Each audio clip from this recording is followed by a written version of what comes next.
अस्सलाम वालेकुम, मैं हूं लियाकत राजपर। नासरीन, एक ख़बर है पंजाब हुकूमत के हवाले से। पंजाब हुकूमत के हवाले से ये अहम बड़ी डेवलपमेंट है जिसमें पंजाब ने अंदरूनी कर्ज़ों से अपने आप को जो है वो निजात दिलवा दी है। सिंध अभी भी इन्हीं कर्ज़ों में जकड़ा हुआ है।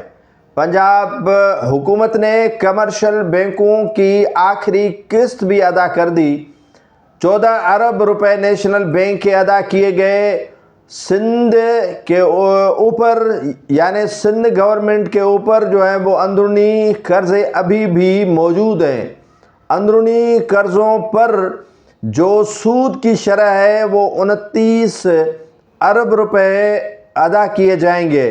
वफाकी हुकूमत के भी 30 अरब रुपए सिंध गवर्नमेंट को देने हैं और जो बैरूनी कर्ज़ों पर 30 अरब रुपए की अदायगी होगी।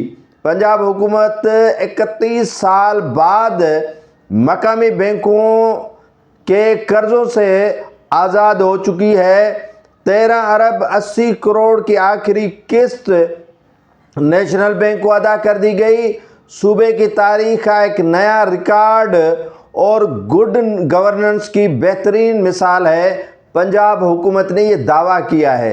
नाज़रीन, इसके बरक्स अगर देखा जाए तो सिंध गवर्नमेंट पर अभी भी कर्जे हैं और शाह जी की तारीफ़ें हो रही हैं कि अच्छा एडमिनिस्ट्रेटर है, अच्छा जो है वो बैंकर है, अच्छा जो है वो हिसाब किताब रखने वाला फ़र्द है और इसके बग़ैर सिंध नहीं चलती है। लेकिन आप पंजाब को देख लें, दूसरे सूबों को देख लें, उसके बरक्स सिंध में आपको कहीं पर भी रोशनी नज़र नहीं आएगी सिवाय खाने पीने के।